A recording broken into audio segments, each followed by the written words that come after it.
Hello बच्चों, आइए प्रश्न देखते हैं। धमनियों की मोटी भित्ति कहलाती है। पहला विकल्प है आर्टरियोस्क्लेरोसिस, दूसरा विकल्प है आर्थराइटिस, तीसरा है एन्यूरिज्म और चौथा है दोनों बी तथा सी। तो देखिए, अगर हम इस प्रश्न की मुख्य अवधारणा के बारे में बात करें तो यहाँ पे हम बात करते हैं धमनी की भित्ति की। तो देखो, धमनी जो है वो एक धमनी क्या होती है? तो धमनी रक्त वाहिका है। धमनी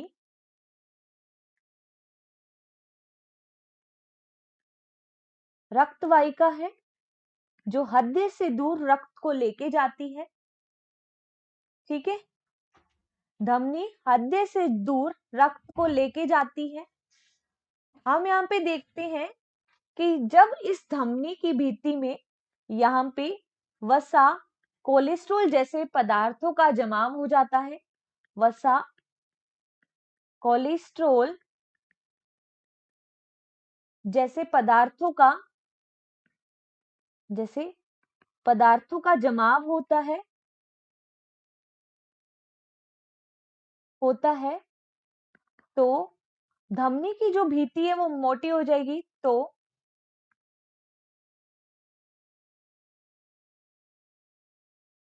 तो धमनी की भित्ति मोटी हो जाती है और इस विकार को क्या कहते हैं? इसे आर्टरियोस्क्लेरोसिस कहते हैं। इसे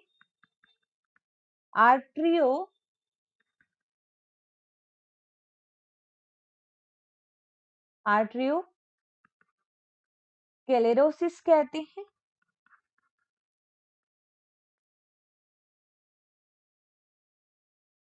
ठीक, अगर हम यहाँ पे आगे देखें कि एन्यूरिज्म क्या होता है, तो देखो, एन्यूरिज्म यह धमनी का एक अन्य विकार है और इस एन्यूरिज्म को हम धमनी स्फीति के नाम से भी जानते हैं। इसे धमनी स्फीति भी कहते हैं। जब धमनी दुर्बल हो जाती है, ठीक है, जो ये धमनी है जो रक्त को लेके जाने वाली वाहिका है, जब ये धमनी की भित्ति दुर्बल हो जाएगी तो रक्त के दाब के कारण इसमें उभार बन जाते हैं और उसे कहा जाता है कि धमनी स्फीत हो गई है। ठीक है, जब धमनी की भित्ति दुर्बल हो जाती है